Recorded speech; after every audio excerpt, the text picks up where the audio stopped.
I didn't hear about this fight when it first happened up on Manitoulin Island, and word actually got to us at the Toronto Star through community members who were really upset and troubled by what had happened at Manitoulin Secondary School.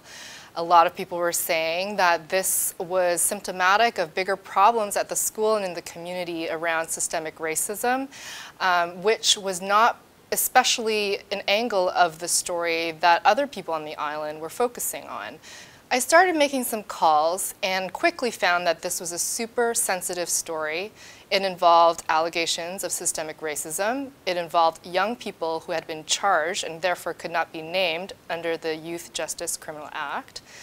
And it involved Indigenous communities who are often very wary of speaking to the media, and understandably so, because historically mainstream media outlets have really misrepresented these communities and have not done the best job of covering them.